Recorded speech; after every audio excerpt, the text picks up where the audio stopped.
Questions or observations? Anything somebody wants to say, please? Raise your hands. Where are our professionals? Sir Rashid Sahib and Hayat Sahib. You are already here. I have got an observation, sir. Yes, please. Go to the microphone and get your observation recorded.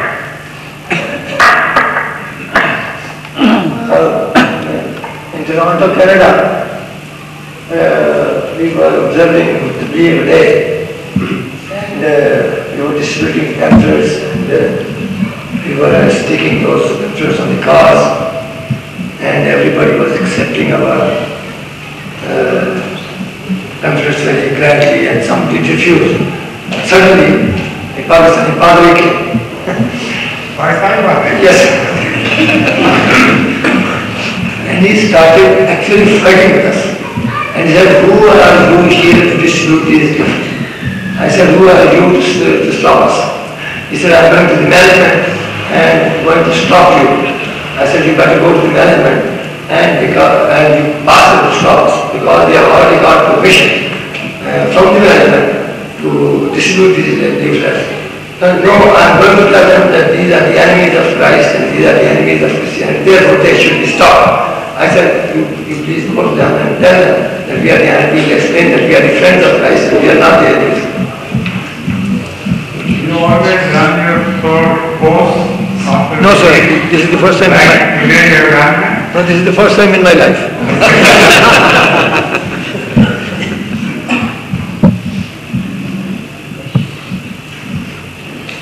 Any visitors or someone who doesn't belong to London, I should give him preference first.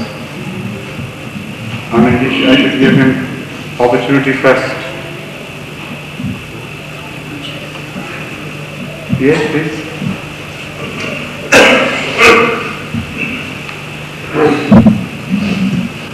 Hazur, assalamu alaikum wa rahmatullahi wa barakatuh. Hazur, Mufti Maududi Sahib, in his commentary, Tafhim al-Quran, he writes that if Isa ibn Maryam, Jesus, is dead, even God Almighty has power to raise him again. And in this connection, in support of his ideology, he quotes a verse from the Holy Quran, which is mentioned in Surah Baqarah 260. فَأَمَاتَهُ اللَّهُ مِئَةَ عَامٍ ثُمَّ بَعَثَهُ قَالَ كَمْ لَبِثْتَ قَالَ لَبِثْتُ يَوْمًا أَوْ بَعْضَ يَوْمٍ قَالَ بَلْ لَبِثْتَ مِئَةَ عَامٍ فَانظُرْ إِلَىٰ طَعَامِكَ وَشَرَابِكَ يَخْتَصِمُونَ. But on the other side, Hazur, God said, وَحَرَامٌ عَلَىٰ قَرْيَةٍ أَهْلَكْنَاهَا أَنَّهُمْ لَا يَرْجِعُونَ. Yes, I'm following your point. Yes. Now I want to know, what does it mean, فَمَاتَهُ اللَّهُ مِئَةَ عَامٍ ثُمَّ بَعَثَهُ? Is it in this world? You know yourself what it means, but you want other people also to know. Am I right? So tell us what you know.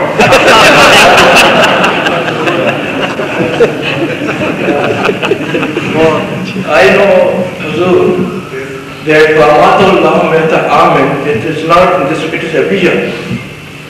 God has said to the Prophet only to make us understand. It is in a vision, whatever he has said. This is what I know. Not in this way, God, As far as I remember, I spoke on this verse in one of my sermons or in one of my verses earlier. I don't know, sir. Don't you remember it? I spoke on this particular verse and commented on this in detail. So it will be available with the cassette department, I think. You can take it. I inferred from this verse, of course it was a vision or a dream, but you can prove it from the verse itself. How we take it to be a vision and not an actual incident. Yes. Because I have already spoken on this and it will take some time to discuss the whole verse. So you can refer to that. Now secondly, The first part of your statement which refers to Maududi Sahib's argument saying that Allah has all power to raise him from the dead. There is absolutely no doubt that Allah has all power to raise him from the dead. But has Allah no power to raise someone from Ummat Muhammadiyah, peace be upon him, to be appointed to perform the task? I mean, that is very stupid to say that Allah has all power. Allah has all powers, of course. We don't deny that. But the point is, unless Allah exercises that power in a particular direction and lets us know that I am going to do it or I do it, we just won't believe in everything to have actually happened. For instance, I quoted in one of my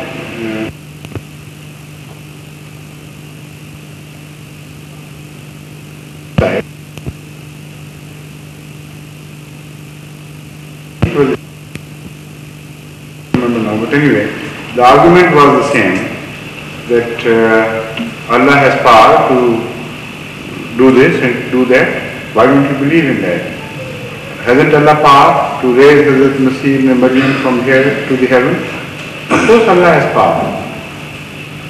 But Allah has also power to take him to Kashmir, which is closer, much closer than the fourth heavens.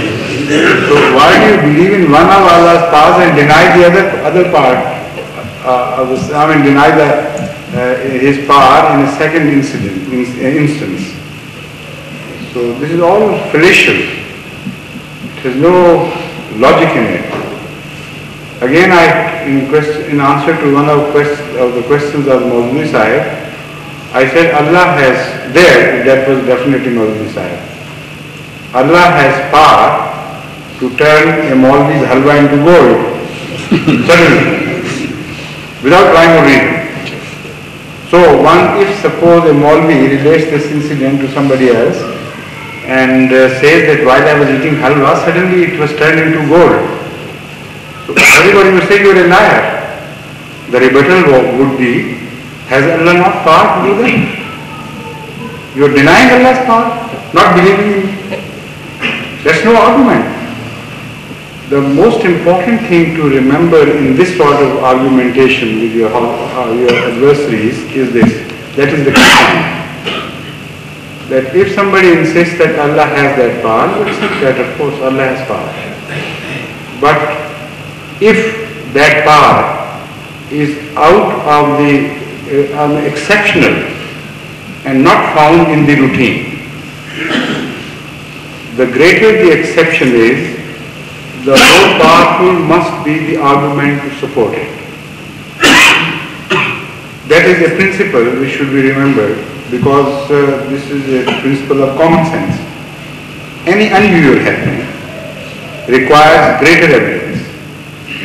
For instance, if somebody tells you that they saw someone fall in the street, you won't even put that statement to a test. You will immediately believe without questioning it in whatever manner. Because this already happens. I mean, if A fell, why not? Because everybody keeps on falling from time to time. But if he says that he was suddenly taken to the third floor without using a staircase or a lift, somebody was walking and he got lifted and went to the third floor of that building, then you will start questioning him. Not because you do not believe in the power of Allah, but because you do not believe in that person who is making this statement. So you want a positive evidence for unusual happenings. So the first thing about this is whether the return of Jesus Christ from heaven or his rising from the dead is an unusual thing or not. If it is usual, well and good. But if it is unusual, then the objection is not that Allah has no power to do that. The objection is that if Allah has power, of course He has, then He must give us some evidence, positive proof that this unusual thing happened. We do not find any proof supporting this. On the contrary, we find proof against it. This is our argument. So to give it a wrong twist by saying has Allah not power or has Allah power, this is all an intentional dishonesty. Hazur, actually speaking, I was confused very much. My question was something else. I went somewhere else. The verse which I have recited, here it seems the saying of God apparently does not sound to be genuine. Because فَانْظُرْ إِلَىٰ طَعَامِكَ وَشَرَابِكَ لَمْ يَتَصَنَّعْ. How can, for 100 years, how can the food and the water be unstable? This is what I want to know. My question was this, I was confused with my Sure, this is one of the arguments in our favor.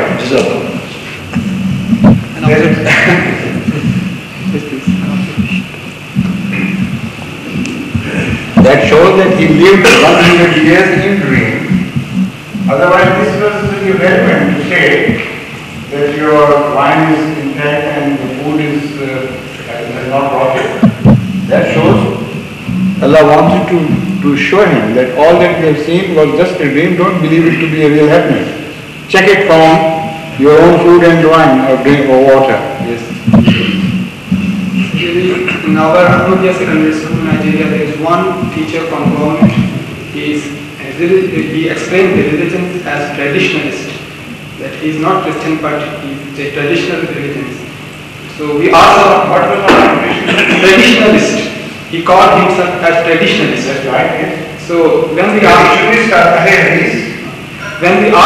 are you pagan? Because no, we are not pagan. This is the wrong name or so-called name is given to us. So I am actually traditionalist. So he explained. Traditionalist in Islamic terminology. Just traditionalist. I understand. We follow the customs of the tribe. That is exactly. Then he explained one of the reasons while discussing with one of the Christian teachers that why I do believe in Christianity. The reason he explained is that in the Bible it is written that don't commit adultery with neighbor's wife. So why God committed adultery with Joseph's wife in form of Holy Spirit? So he put this question to the Christian and the Christian was not able to answer the question. So it's one of the reasons he gave, and there are so many other reasons that I am considering myself as traditionalist, and my sole interest is traditionalist, and we believe in God through some intermediary, but the conception of God is well known there. Any questions or observations?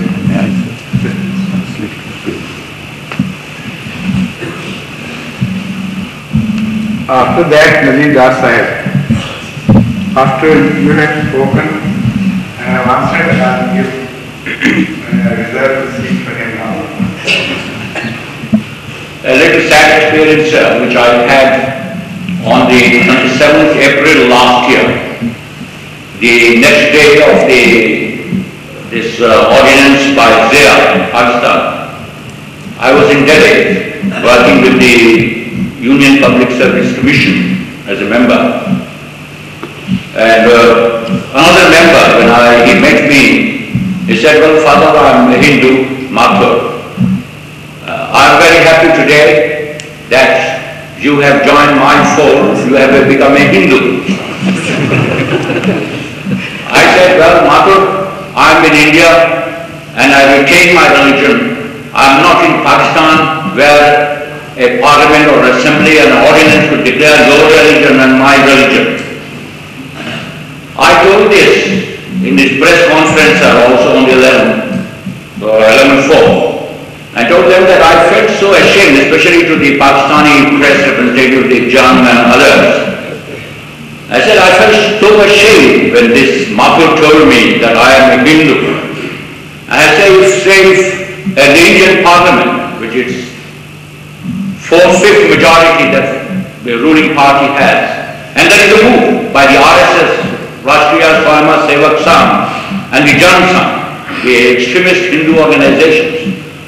There is quite a move on their part that the parliament should pass such legislation that there is no Muslim, Sikh, Christian in India, all should be termed as Hindu, whatever personal religion that they may profess. So much so that a brother officer of mine, Mr. Rizvi, which I told, he used to tell jokingly that, well, all of us are a Hindu, but by caste I am a Muslim. Stressing that in India the caste very much prevails. And these paper people, they were almost felt ashamed that say if the Indian Parliament passes that all are Hindus, the Pakistani at least will not be able to have any say and can't criticize it. And there's quite a move, sir, about it. And let us see. They hope they will succeed. Even about some Indian papers, and I told the press conference also here, that some Hindu writers, Dinanath Jha of the Indian nation of Patna, once after the Iranian experience of 1979, he wrote a very beautiful editorial addressing himself to the Iranians. The damn you may kill yourself, you may destroy your country, you may do anything you like, but for God's sake don't do it in the name of Islam. Islam is, I have studied Islam, he said, and Islam is something higher, nobler, much better than what you profess and you propagate. And I phoned Dinanath Jha and thanked him that I'm really grateful as a Muslim that you wrote this editorial addressing yourself to the Muslims and primarily to the Iranians. But unfortunately, the eyes of the Muslims are not opening. One question, sir, which we often hear, and even intellectuals in India, I rebut them. This is about Islamic fundamentalism. And once this one of the foreign secretaries who were earlier, T.N. Kaur, he said that there are two dangers to the national integrity of India. One is this pan-Islamism and Islamic fundamentalism. I rebutted him and told him, well, pan-Islamism, who is propagating pan-Islamism? Now you don't understand Islam. I am a fundamentalist, but I am a fundamentalist of the Quran. I am not a fundamentalist of Zia or Khomeini or Barbar Karmal or Gaddafi. You don't understand Islam and you criticize Islam. And even if you take it, Islamic fundamentalism, what these countries are creating is Islamic, un-Islamic fundamentalism. Another thing which he has said that this pan-Islamism is a danger to India and to other countries. And so he is creating pan-Islamism. Iraq, Egypt and Libya, unfortunately, every so-called Muslim country that loggerhead, whatever they are creating is pan-un-Islamism.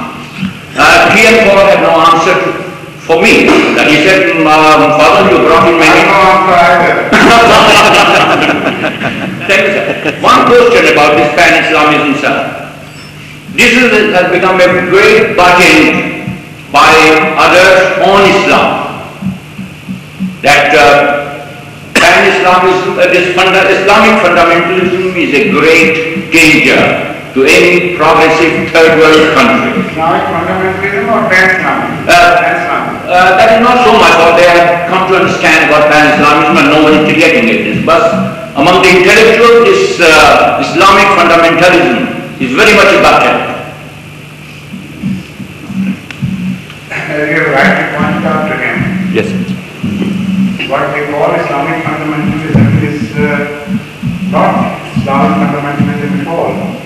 It's neither Islamic nor fundamentalism, because it does not pertain to Islam and does not pertain to fundamentals either, because they start this fundamentalism, so-called fundamentalism in Islam, from the Middle Ages, and they refer this always to some scholars of the Middle Ages. For instance, in case of some fundamentalists, Imam Ghazali is the root, while among the fundamentals of Islam, there is no such thing as Imam Ghazali. Either it has to be the Holy Quran or the Sunnah. These are the only fundamentals we know.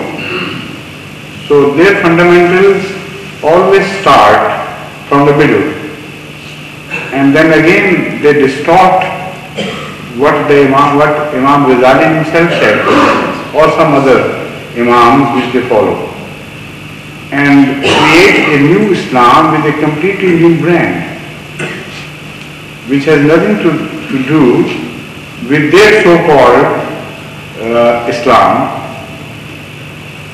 as traced back to some great Imam. So this is why this so-called fundamentalism differs from country to country. It has a different interpretation in Sudan, or used to have, and a completely different interpretation in Iran, and a different mark altogether in Pakistan, and so on and so forth. In Libya, fundamental Islam is communism, and in Syria it is a brand of Shiaism, and not all Shiaism, but a very particular brand of Shiaism. In Saudi Arabia is a completely different thing. So, as I told you, it is neither fundamentalism nor Islamism, because both these things are unchangeable. Fundamentals do not change, and Islam does not change. So in the name of fundamentalism and Islam, whatever you have is at loggerheads with each other. It's contradictory to each other. So it could be neither. And what, as you have also again rightly said, what they have to fear from this. I mean, this is not something to be afraid of. This is an infight. All that the present day fundamentalism has produced is an infight between Muslim and Muslim. So this is why I earlier suggested, and I believe in that this sort of fundamentalism and this sort of Islam is created by the enemies of Islam and fully supported by the enemies of Islam. Now, in the first part of my statement I said created. It may not have been created directly, but those who created it, they have the full blessing and support. So, in a way, that creation, the responsibility of that creation is transferred to the masters, who are not Muslims. You must remember the principle of benefit of crime. Whoever is the beneficiary of crime, more often than not, he would also be the perpetrator of crime. So the beneficiary in this case is the non-Islamic world. And the fights the fundamentalism is creating are always between Muslim and Muslim. Show me a single fight where Islamic world has gone into a fight with a non-Islamic power based on fundamentalism, and if occasionally it has happened, they have always failed. All their successful fights are between themselves. Destruction of other sects, looting and burning of other sects' houses, creation of hatred against others within Islam, and also fighting with each other. So this fundamentalism, as it is so-called fundamentalism, has neither a base or foundation religiously, nor it is a Muslim movement at all. It is a non-Muslim movement which has been organized and created indirectly and supported directly by the non-Muslim powers.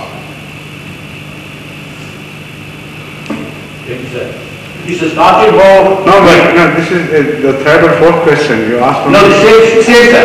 About this. Enough is enough, please. I want to give chance to Aziz Sahib. After that, maybe, please. Not only that, this started after Iranian It started before. Yes, sir. This is also an intrigue. Yes, sir. Hazur, according to the incident of Hazrat Ismail alayhi salam, when Hazrat Ibrahim alayhi salam got revelation to sacrifice his son, And he mentioned it to his son, Hazrat Ibrahim, Ismail alayhi salam. The way Hazrat Ismail alayhi salam replied in a calm, in a sensible way, and his demeanor also shows that at that time he could be classified as a boy.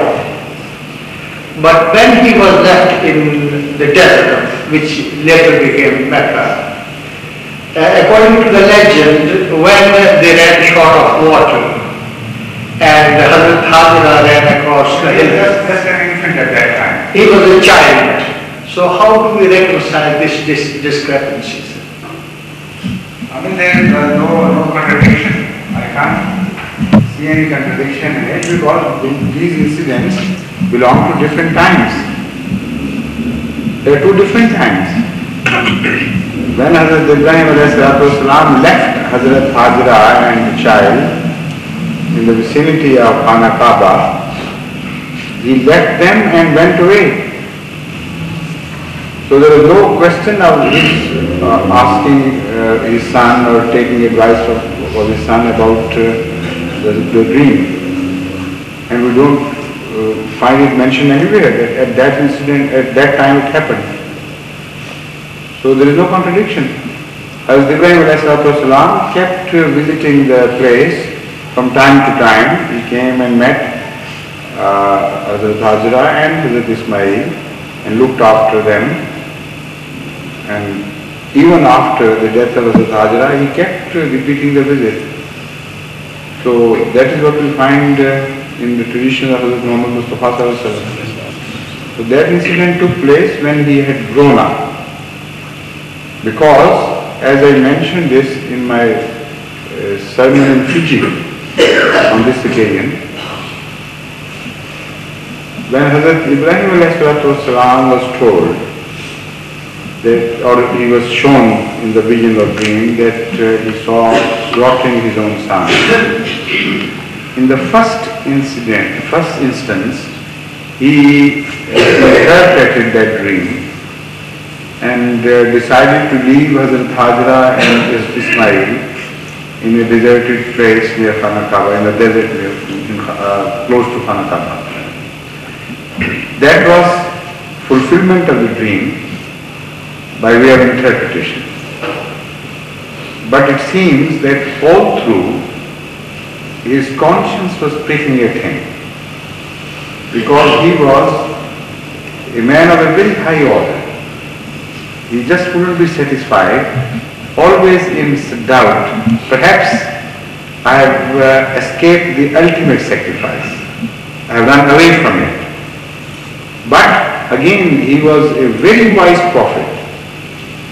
So he knew the principle that he could not sacrifice somebody else for the sake of his dream. And an infant or a small child was not in a position to decide.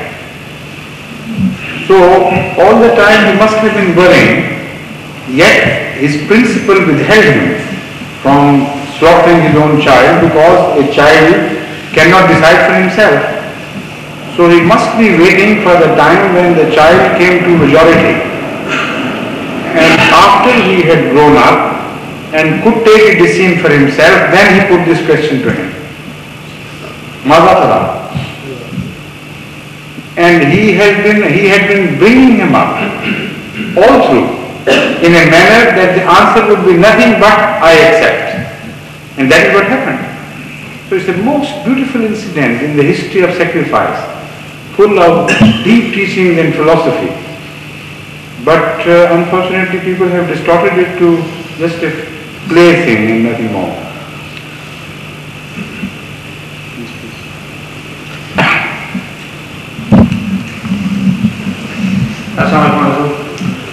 About Fazl Saab's remarks, to my mind, Hazur has shed light principally on this question.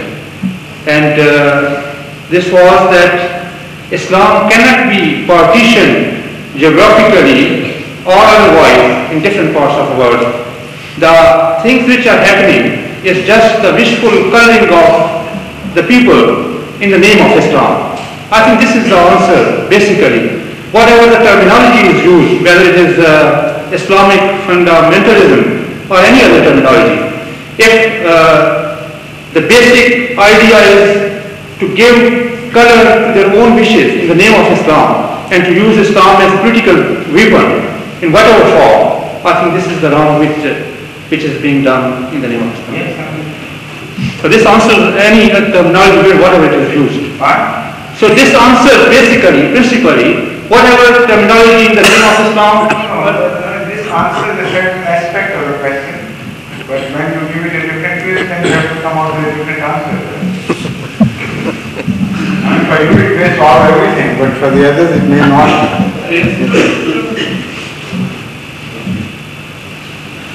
Yes. Come on, Salim al-Jawi, Sayyid Salim al-Jawi. When did you come? Quietly. آپ کب آئے؟ جیسا سے 2 دن پہلے. میں بھی نہیں جانا. آپ کو اسلام آپ کے ساتھ بات رہ گئے. ہاں ہم مجلس اطفال میں شامل ہوئے. اچھا ابھی آئے ہیں. ابھی واپس چلے جائیں گے. انشاءاللہ.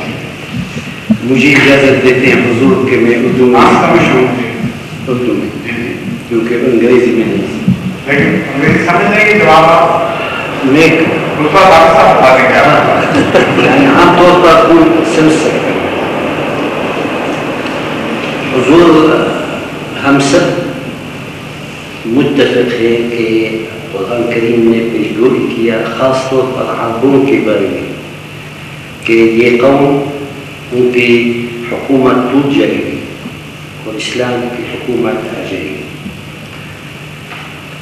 پھر ہم متفق کہ ایک دن آنے والا کہ سارے مسلمان بگڑ جائیں گے. بگڑنے کے وقت وہ تو عام طور پر عرب لوگ بھی بگڑیں گے لیکن عرب لوگ قومیت کی نعرہ پھر لگانا اور ان کی حکومتیں اسلام کو چھوڑ کے اپنا نعرہ لگانا یہ اس میں آیا قرآن کریم میں پیش گوئی ہے یا نہیں؟ میں تو پہلی بات سے بھی متفق نہیں ہوں. آپ کون سی؟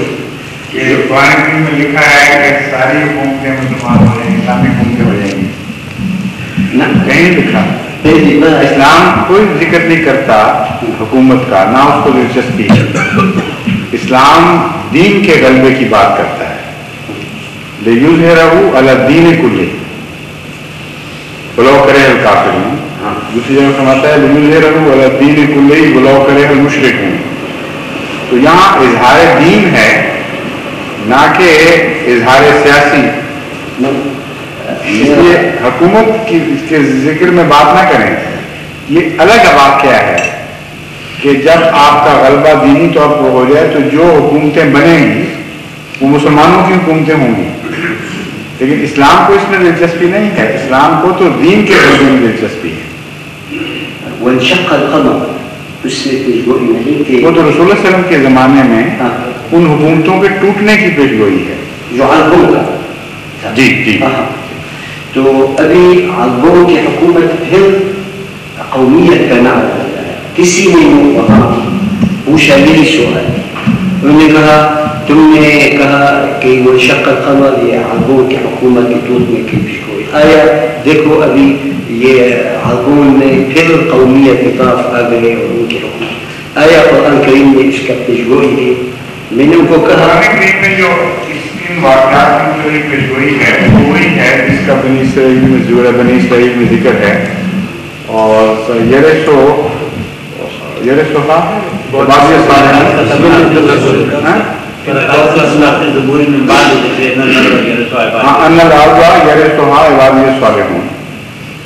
یہ ہے جس میں قومیت کی نگیشن پھر کر دی گئی ہے. یہ فرمایا گیا ہے کہ عرب اور اسرائیل کی بحث نہیں ہے, بالکل عباد الصالحین کی بحث ہے. جب تک عباد الصالحین تم نہیں بنتے تم وارث نہیں بنائے جاؤ گے. تو وہاں بھی دینی تعلق میں غلبے کی بات ہوئی ہے, نہ کہ ویسے ہی. حضور میں جب انہوں نے پوچھا مجھ سے میں دعا پر زور ڈالا. میں نے ان کو کہا مجھے اتنے کر دو کیونکہ کہیں نہیں پڑا. ٹھیک ہے. تو میں دعا کر کے رو کے تو خدا تعالیٰ نے مجھے میرے ذہن کو سورہ عامہ کے ایک آیت کی طرف متوجه فيها كي خذت علينا فرمایا لابثین فیہا احقابا. تو یہ احقاب جو یہاں ہے حکم اسی سال کے برابر ہوتا ہے، یعنی کئی 80 سال تک یہ عرب لوگ کی حکومت ٹوٹ جائے گی، پھر اپنا سر اٹھائے گی. تو میں نے ان کو یہ آیت جب لے جا کر پیش کیا تو وہ خاموش ہو گیا. میں آپ سے یہ پوچھنا کہ آیا یہ میرا استنباط ذوقی ہے یہ؟ ہاں یہ صحیح نہیں، ذوقی ہے، ذوق بے شک ذوق، لیکن ایسی دلیل نہیں ہے کوئی اس میں کہ مخالف کو ساکت کیا جا سکے اور ثابت کیا جا سکے کہ یہ بات یوں ہے، کیونکہ وہ تو جہنم کا ذکر ہے اور جو بات چل رہی ہے وہ مستقبل کی قیامت. ہاں ایک یہ بھی دلیل تھی، مجھے یاد کرا دیا آپ نے کہ جہنم دائمی نہیں ہے.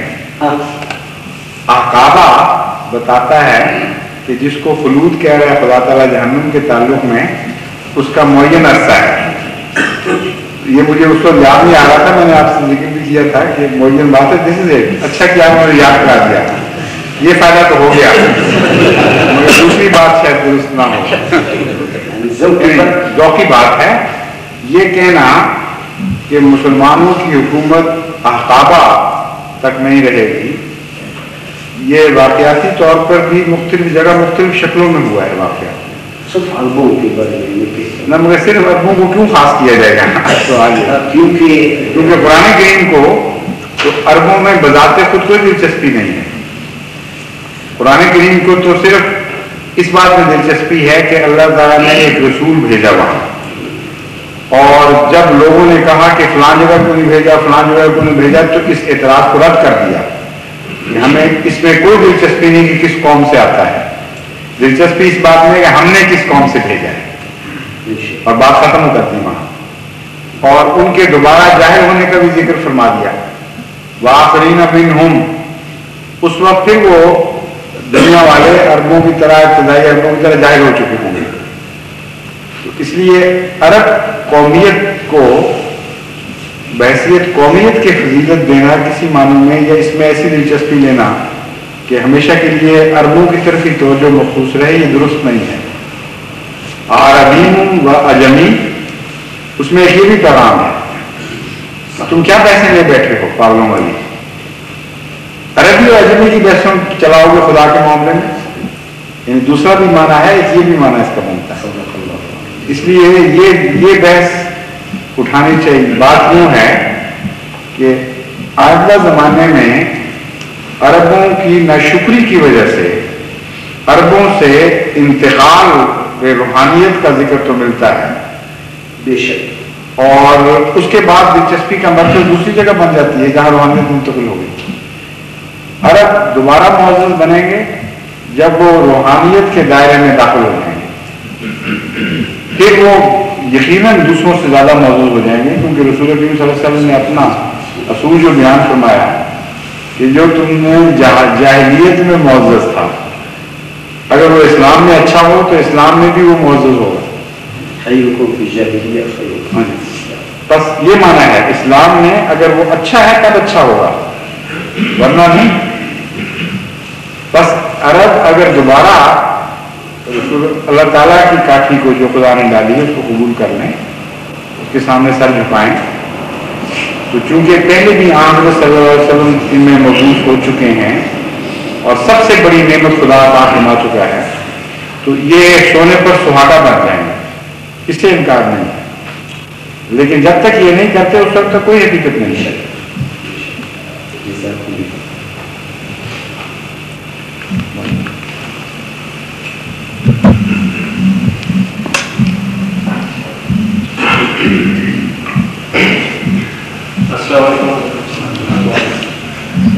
A friend of mine told me that there are some mosques maybe the mosques are in Sham, which are turned to Baitul Muqaddas, not to Qibla, Khana Kaaba.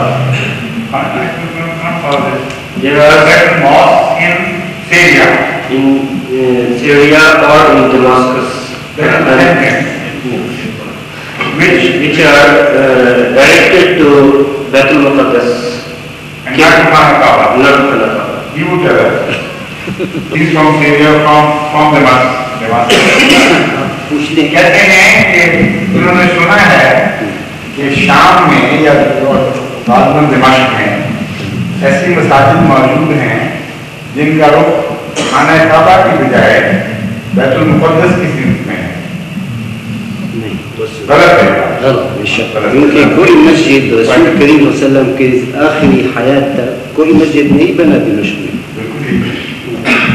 हज़रत उमर के ज़माने में पहली दफा वहाँ फतह हुई है फिलिस्तीन। ठीक है, लेकिन जो शाम है तो उनके ज़माने में अब्दुल मालिक के ज़माने में दिमाग फतह हुआ है। عمر رضي الله عنه إذا آخر الزمان يبي उसकी तरफ متوجه أبو عبيدة أو خالد एक तरफ से खालिद को ली लाए थे, वो थोड़ा लड़के गए थे, और एक तरफ से हम अबू उबादा जो बगैर लड़े, और आधा जो था सलमान का क्या नाम क्या कहलाता था वो हैकल सलमानी, आधे को उन्होंने कहा था कि अब इसको हम तब्दील नहीं करेंगे क्योंकि ये सुलह से कब्जे में आया है और आधे पे हमारा इख्तियार है। यही वाक़या हुए।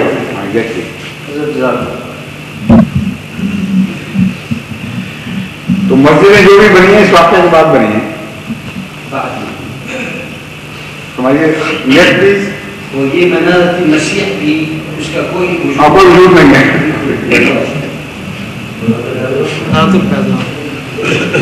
मनारतुल बैज़ा जिसके अंदर मौलवी कहते हैं वहाँ उतरेगा कि हदीस में वो तो सिंबल है, इसका सबूत ये है कि वहाँ ऐसी चीज है ही कोई नहीं। ना तो रसूल सल्लल्लाहु के ज़माने में तो वैसे ही कोई बनावा नहीं था, वो तो बात ही सिंबॉलिक हो रही थी। एक फ्रांसीसी मुस्तशरिक उन्होंने कहा कि इस हदीस का मतलब कि एक चर्च पर एक मनारत थी, तो ये मशरिक दिमश्क की मशरक की तरफ ये उस पर इशारा है। तो मौलवियों ने देखो बगैर तहकीक उस बात को दिखाया, उन्होंने कहा कि देखो ये मनारा थी, हालांकि ना वहीं एक मनारा वो मनारा नहीं है। अब नहीं वो जो चर्च वाला मनारा था वो भी नहीं रहा। अब आप काम करेंगे हाफिज असद के घर में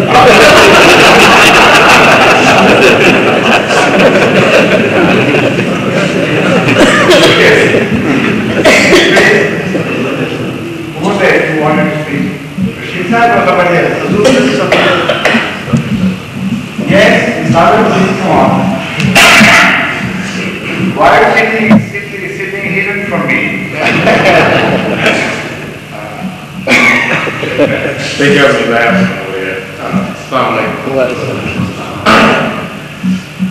First of all, I'd like to thank the UK Jamaat for such a warm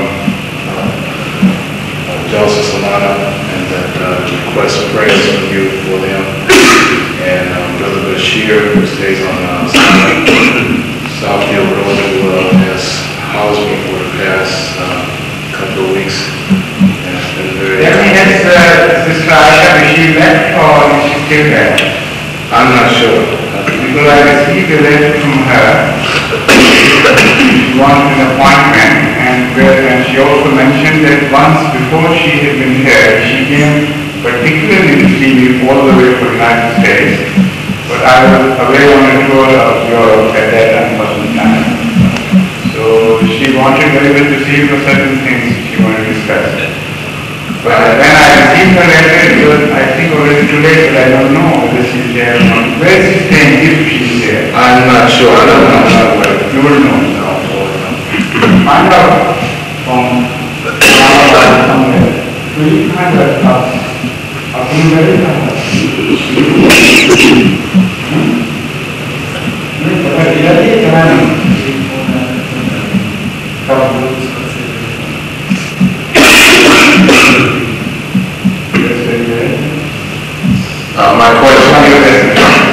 My question is, oftentimes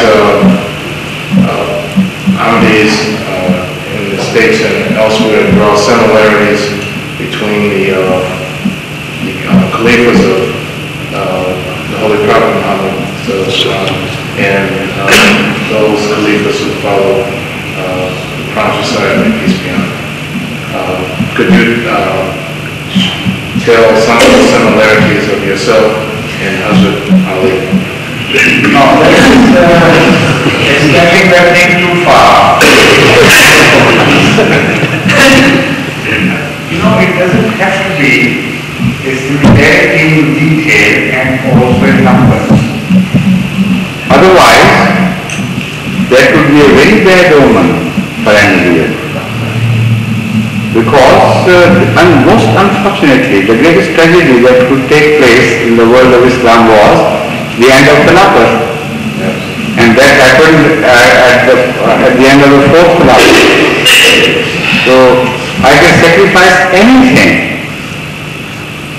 to and forego every similarity which is possible in exchange for one thing, that let Khilafat continue and there may not be any similarity between me and Hazrat Ali. You answered my question. So,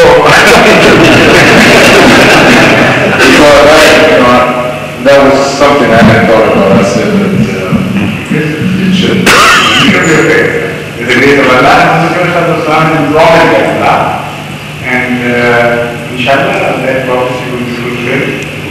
This time, this Khilafah has come to stay willingly. Whatever the opponents do, after that, they will certainly fail and they will be frustrated.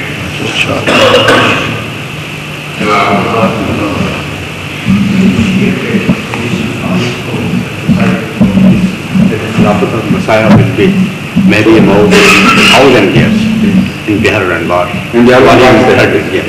You go and tell it. Everybody. Yes.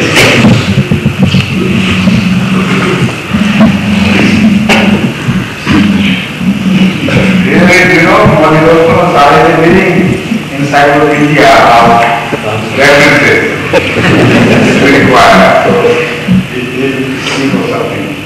Amir Mu'min, I am a humble servant of you and everybody. I said that there is a great prophecy in Shia relations. Bihar is a very famous book of Shia historian Imam Baqir Majlisi. Imam Baqir Majlisi is written by Imam Sadiq.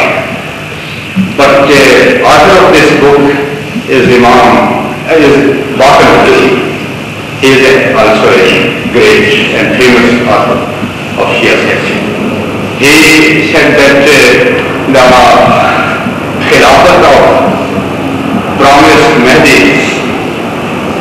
will start on the 1000th year. This is a prophecy which is quoted by Imam Baqir Majlisi in Bihar, volume 30, in the last pages. It will start. Continue. Yes, I will talk. Continue. Yes. Forward. Yes. Sorry.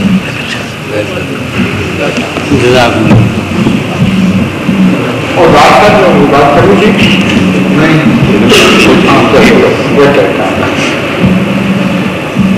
I'd like to ask about Haikal Suleimani, that whether they have actually Islam and Muslim, they conquered that portion, but the Jews, they have some sympathies and some religious relation or attachment with this particular area. So, in my personal opinion, they must be allowed at least for worship or for whatever they want in that. And there should be some settlement between, in my opinion, that they should not be forbidden to stop or to stop to read. Jews do not come into picture at all here, because what the Muslims want, they want from the Christians, not from the Jews. So they don't want it, so why should we give that concession to them? They never demanded. But what happened was, as I mentioned earlier, It was Damascus was entered upon by the Muslims in the latter part of Hazrat Umar's Khilafah, and two great Muslim generals, Hazrat Abu Ubada and Hazrat Khalid bin Walid, entered from two different sides. Hazrat Khalid bin Walid, as you would expect, he entered and also used some force. And Hazrat Abu Ubada did not. He entered peacefully and came into an agreement with them, giving them some rights. And so the first half, that was conquered by Hazrat Khalid, that was supposed to be a sort of war spire, where they could convert it into anything. But the second half was left as such, and they did not change anything. The Christians were given complete freedom. The first time that the mosque was built on the site of Haikal was at the time of Walid bin Abdul Malik, because half of it was occupied by the Christians, and according to the agreement, the Muslims were supposed not to change the status quo. So nobody did. But Walid bin Abdul Malik decided and sent to their elders a message that I want to build a mosque here, so permit me. They refused. And it was a place for rubble and refuse, all filth and things.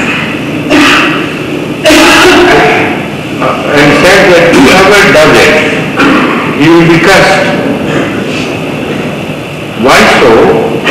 Because just before Hazrat Jesus Christ, peace be upon him, when this place was demolished, Hazrat Isa is known to have forbidden his followers to build anything on this. And he said that when the time would come, those who are destined to build a place of worship, they will do it. But whoever builds a place of worship is not destined, which is to be later on, he will be destroyed and annihilated. So that tradition continued to that time. So the Christians said, if you build anything on this, you will destroy yourself, the fate will destroy you. And Abdul Malik said, if that is the objection, then I am ready to face anything. So he took the first, he was the first to start actual building process by removing some rubble or laying a brick, I don't remember. But anyway, he was the first man who actually was employed as labor directly to start building a mosque. And that mosque is called Masjid Aqsa today. So that's outside the premises of Haikal Suleimani? No, that is on the remains of Haikal Suleimani. On the same, it is a sort of hillock on which that Haikal Suleimani was built. From time to time rebuilt and so on. Now, as I told you, it was the rebels and the remains of Haikal Suleimani remain unattended for centuries. Many centuries. Since the time of Jesus Christ, peace be upon him, nothing was built on this. So all that the Muslims did was, despite that prophecy of curse, they faced the curse and said, well, if the curse was to befall on some others, we are the destined people who were to inherit this place. So we will not be cursed, and they were not cursed. So that shows that it was destined by Allah that when the Muslims inherit this place, they do not have to demolish a place of worship at all. They would occupy a place which was already in shackles and in rubbles. So if anybody has a remote claim at all, it is the Christians, not the Jews.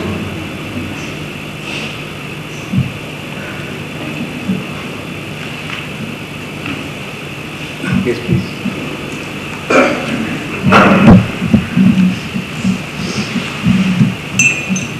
Huzur, in the Holy Quran it is mentioned, it is written, وَقَالَ الرَّسُولَ يَا رَبِّ إِنَّ قَوْمِ اتَّخَذُوا هَذَا الْقُرْآنَ مَهْجُورًا. The word mahjura, according to the Arabic dictionary, means to accept a thing and then to discard it. It cannot be for our Holy Prophet, because at the time of our Holy Prophet, the nation, they accepted the Quran, they did not discard it. And who can be this? This is what I mentioned in my speech. Were you not there, or you don't know it? No, when? That's a Salah speech. I could not hear it.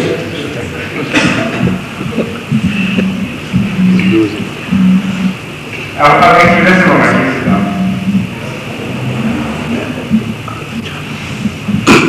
You are remember that, you know? Some patients who get asked questions so many times. The visitors should give you direction.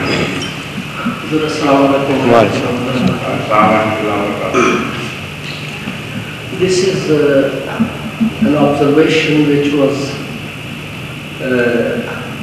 worrying me for a while, and I thought if I get an opportunity I would ask you. So you remember there was a Dutch Ahmadi who had a cancer, and when he died. Yes, he died. Yes. And at that time, he died on the same Jummah when Hazuri delivered the khutbah, and we mentioned him here. Yes, right. And when we'll see your tape 1 week later, a few days later, that evening I was wondering, Hazur, whether this was a spiritual connection that that person had with you and Ahmadiyya, or was it some sort of psychological telepathy? And what? Because you mentioned him about 8 hours before he died. Yes.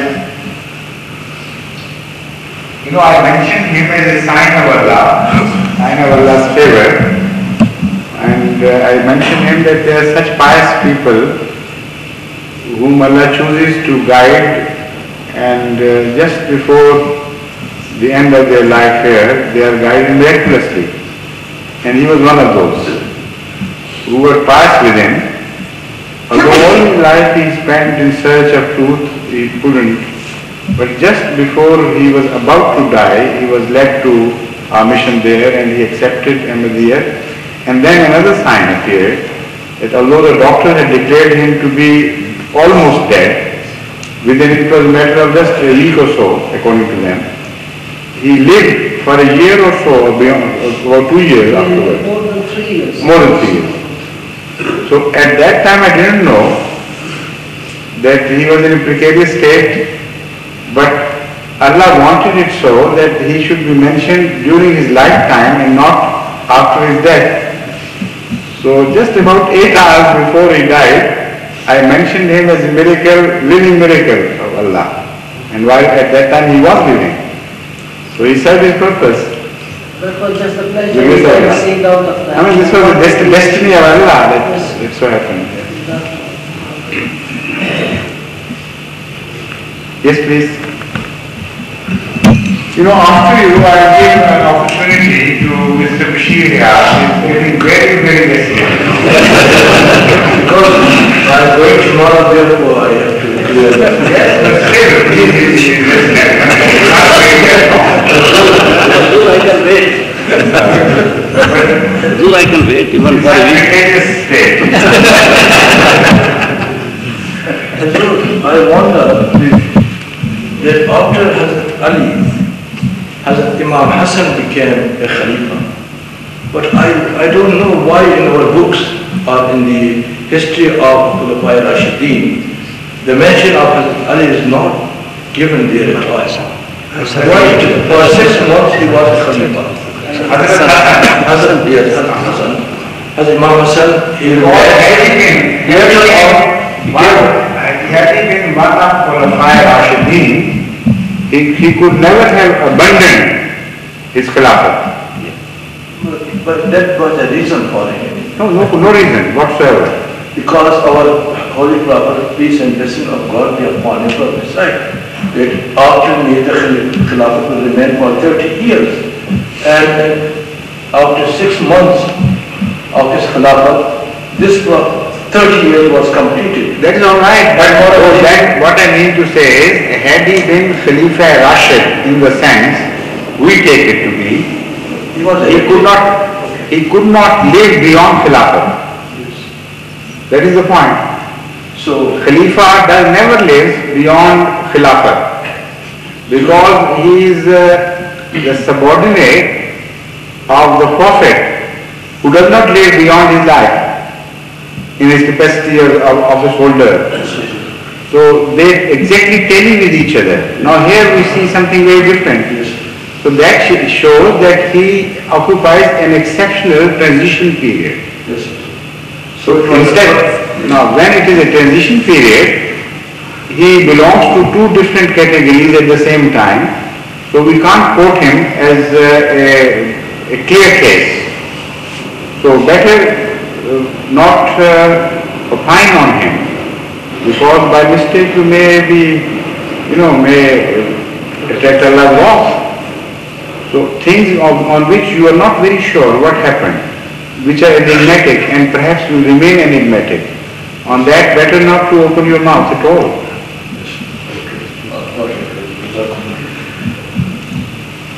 Any other now? Bashir Yasar after. Even still. No, go there, please. You know I'm going to.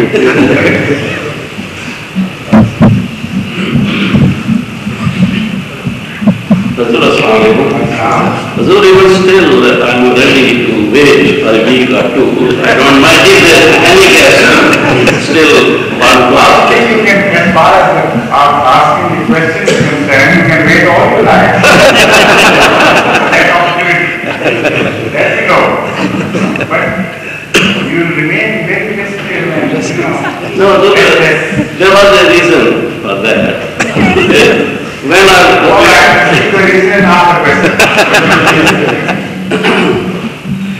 Karamat Sarjabin Aman Nishanas, they are fingers that bring Muhammad sallallahu alaihi wasallam. Hazur, I've written some translation with the help of some people. Should I read that? It may not be my own, but partly my own. But many times your questions are not your own. Everything is working in somebody else. Yes, questions are my own, but editing I always consult. Though power of showing Karamat is not attached with station or heredity, but you may see this power in innumerable servants of Hazrat Muhammad sallallahu alaihi wasallam. But who translated this? Not mentioned. Should I? Yes. This is a couplet from a poem of Promised Messiah alayhi salam. Would Hazur kindly explain the meaning of Karamat? Secondly, what is the difference between miracle, mu'jiza and Karamat? Should I? Is that not the same question which you asked about 8 months ago? My memory is weak. I started again. It should be that weak. I started again. You asked this question about 8 months ago here in this mosque. What is the difference between a Karamat and Mu'jiza? And I answered that question there. You will find the reference. Perhaps you were here. No, sir, I didn't. I might be a little later. Maybe after or before. Maybe you did. Yes, sir. Before. Yes. My memory is weak. I again started getting information regarding this one. But then again, after some months, you forget. Then you continue on with this. You ask the State Department who are cataloging the questions, they will lead you to the right place and inshallah you will hear. And And if I've forgotten really, I mean, it's possible that I mixed you up for somebody else, but the way you said Karamul reminded me you were the person. Anyway, don't deny. You'll get the answer anyway. If this is the answer, then all right. This is the answer. You'll get the answer from the tape. Rakalan. What is Rakalan?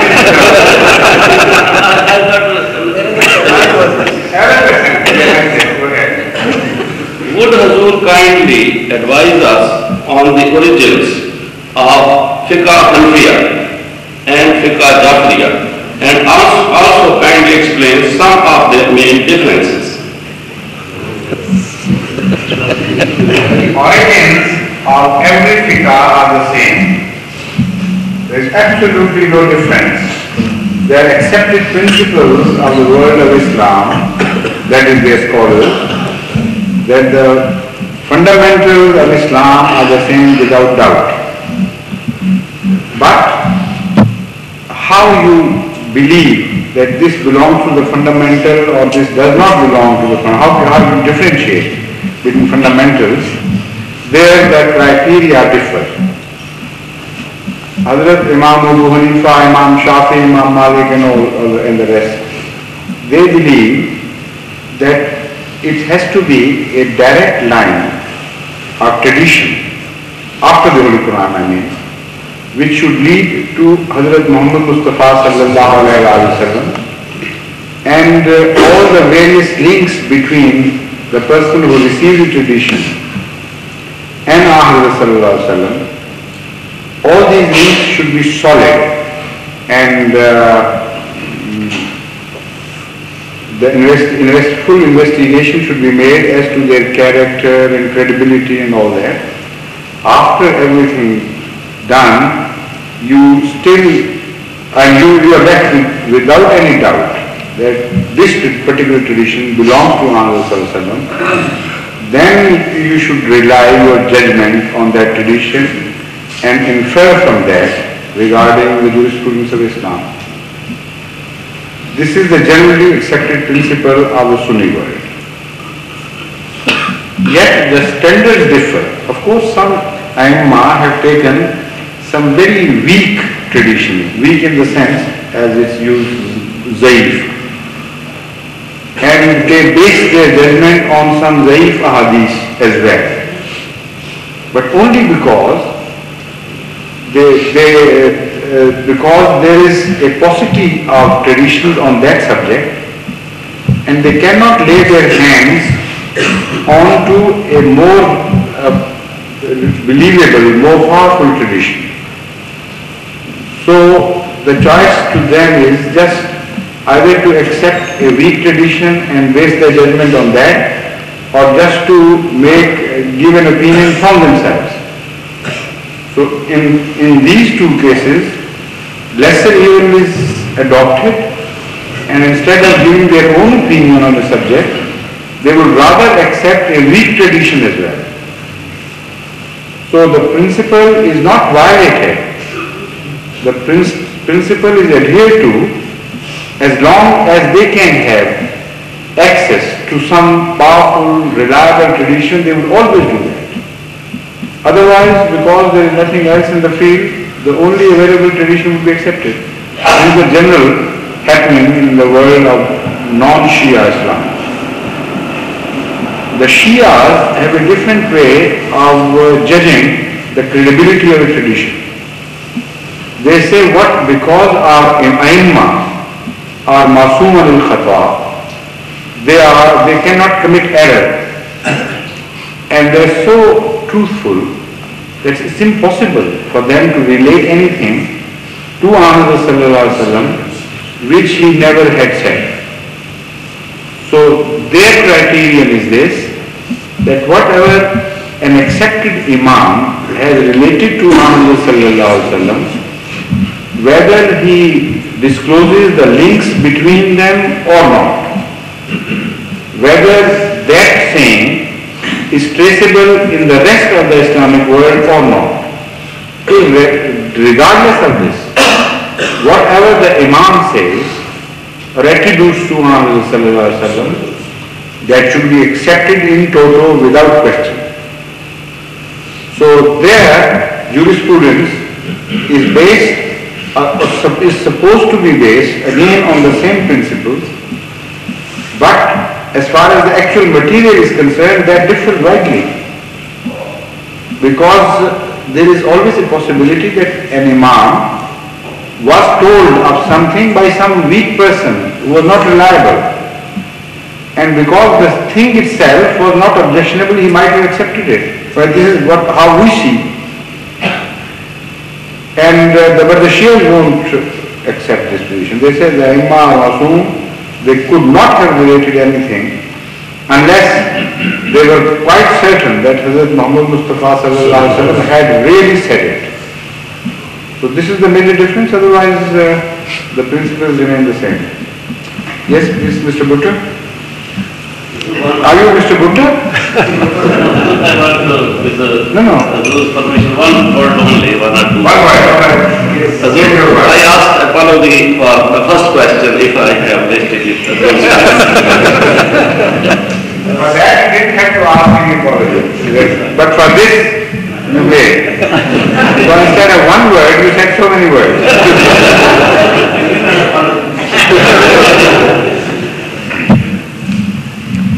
Apparently, there is a report that the Prophet Messiah had said at one point of time that he saw himself rising in America, and 5 years later he saw himself rising in Russia. Now, the American democracy, Khalifatul Masih Salis mentioned that during his visit to America. But I don't remember it at all. This is the vision of Amir al-Mu'mineen al-Muslimaun, that he came to America firstly, and after that he was told that he shall come after that to Russia. This is the vision of Amir al-Mu'mineen, not Prophet. Okay, I stand corrected in that. I thought that was wrong. Now, the American democracy. How does this take place? In the voting division, That's true. The American democracy system basically has 4 elements, which in my personal esteem seems to be an implementation of what the Quranic teachings are. Number 1, when you are together, elect one of you as a leader. Number 2, when the leader has to make a decision, let him consult with you. Number 3, when the leader asks your opinion, express your opinion freely, openly, without fear. That is, return the amanah to the best work. And finally, once a decision has been made, then follow it as a one joint decision.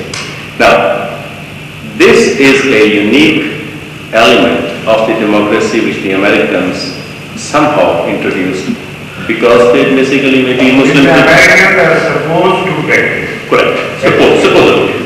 At least so far they are the standard bearers of the human rights. Now, my question is, would this vision of his rising his rising from America mean that Ahmadiyya is going to have a tremendous rise from America, which will be followed by another superb rise from Russia due to this type of system? Or? It all depends on you. Come from America. If you're not going to work, it will not happen. We are the standard bearers of Islam and Ahmadiyya, and by God's grace, we are proud of it. You are proud of it, but you are not establishing that pride by work, by deeds.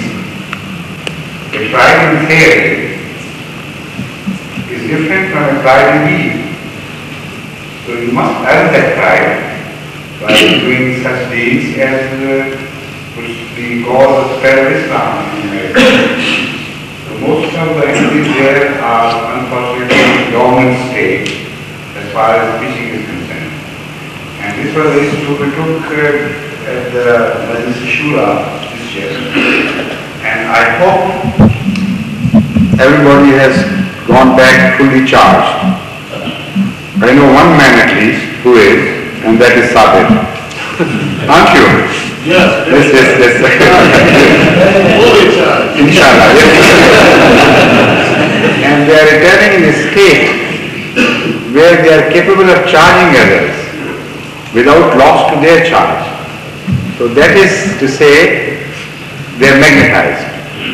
Because when the magnet turns another piece of iron into magnet, it does not lose its own power. It adds something to the piece of iron without losing its own power. So magnetism is perhaps the better expression. So if they are capable of magnetizing the rest of the Americans, Ahmadis, and they really put their head down to work for Ahmadiyya, then I do hope and believe that this is how it would happen.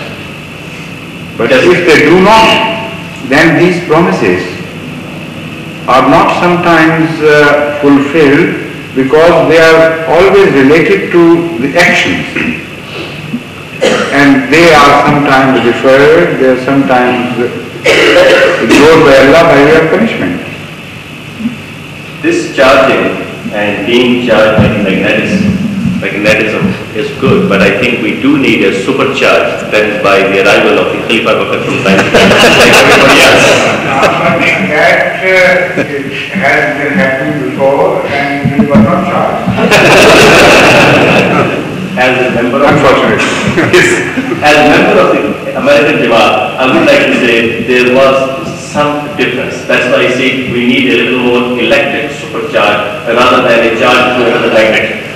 But now you are here, let's see what you gained, and I'll observe.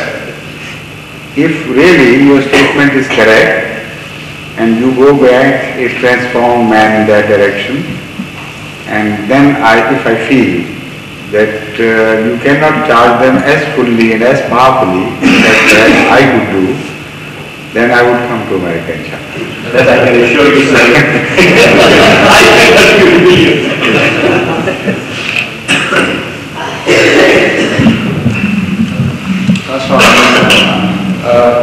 My question is that this prophecy... Where is the time? Did I give you time? No. Yes, you said... Because I was thinking of something else. Because I wanted to give time to the visitors. This time, except of course, not the visitors. But I was watching... I don't see anybody interested now and asking questions to you. So I was watching before I all the time. Yes. Not listening but watching. No. Before my radio hand, I was watching anybody wants to ask. Nobody was listening. So my question is that there is prophecy that when the promised Messiah will come, the power of the devil will shrink. And my question is that whether it is because the advent of the promised Messiah or anyway the efforts of the promised Messiah are involved in it. Well, most things happen gradually. And when you see such prophecies, you must interpret him in the historical context. Previously, such prophecies have been made and we have seen them fulfilled earlier. So this prophecy should not be treated differently.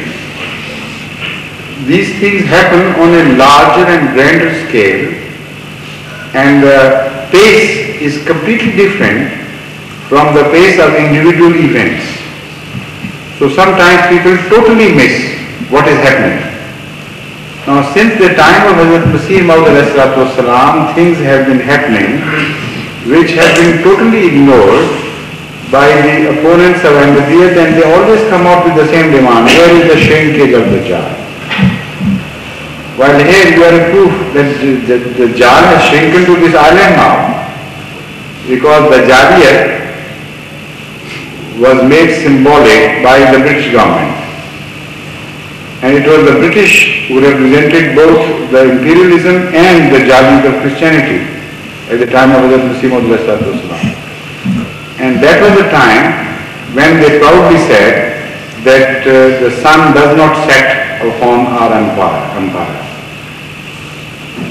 Yet, from the time of Hazrat Masih Maud, despite the fact that Ahmadiyya did not have to fight a battle physically, the British went into shrinkage.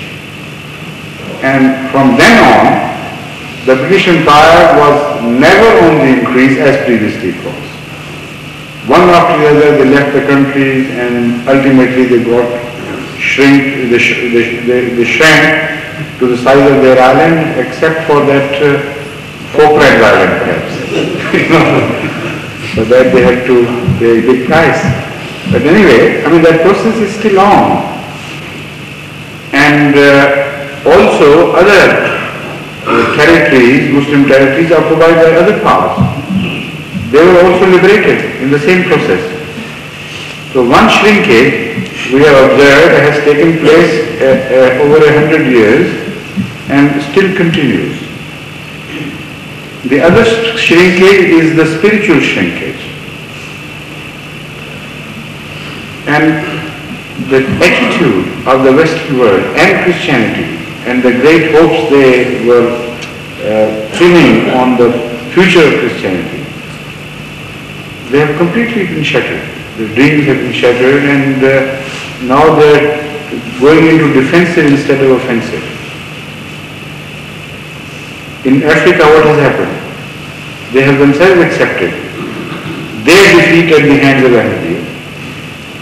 They have written it in so many words that there was a time when we dreamt that because we are creating chains of missionaries from one coast of Africa to another, within a matter of years we will see the entire Africa in the lap of Christianity. But what do we see now? While Ahmadis gain 10 Africans for Islam, we gain only 1 for Christianity. This is the proportion. So all these admissions of defeat by the Christian scholars themselves prove that spiritually also they are shrinking. And not only in this direction, in so many other directions they are shrinking. Their hostile attitude to Islam has totally changed now. In appearance, they are very cautious now. They also sting now, they also stab now, but not as daringly and openly and as crudely as they used to do once. Now they are afraid of attacking Hazrat Muhammad Mustafa Sallallahu Alaihi Wasallam. So that is also a change in their attitude. Among them are scholars who are really turning sympathetic to the cause of Islam. And they are thinking, they are revising their views on Islam. And Ahmadis also everywhere are rebutting attacks on Islam in every direction, every religious direction. And we are on the increase and we are gaining ground, and relatively when we gain ground, of course the enemy loses some ground, otherwise we couldn't have gained. So this is the shrinkage which was mentioned, but people who do not know the historical phenomena of the earlier times, they think some miracle of a different type would happen this time. The Imam Mahdi raises the voice and suddenly the whole world of the Jaliyat melts away like the ice melts, and instead of a regular shrinkage, which is logical and which has a historical base, they want cheap miracles to happen, which never do. I think it's time for prayer, but I should permit you one question before we end. This is a very interesting question. In the tradition of our Holy Prophet, peace and blessing of Allah be upon him, it is written, the entire promised Messiah at the Jawal will be riding on a donkey whose head is so large and huge that the distance between 2 ears is about 70 yards. More than that, 105 yards. 70 hands, 70 hands. No, 105 feet, not yards. Yeah, feet. 70 hands means 1.5 into 70, which is yes, 105 feet. But what about the chair? If the head is so big, the tail must be miles and miles long and way on the left. And I want to know why only the ears, the distance of the ears is mentioned, and not the tail, and not the legs, and not the tail. No tail to be. Pardon? Because that donkey was not meant to have a tail. Where is the tail of a train or a car or a ship or a plane? I am talking about the Muslims. They say it is actually a donkey who eats fire. So ask them then. Why ask me a misdirected question, I must say. Who eats fire and drink I water. know. But I said this is a misdirected question. You're asking this to me instead of going to a mullah and asking him this question. And also ask him, how will you enter that donkey? Just enter the You very ask him how will you enter. but you don't know the answer.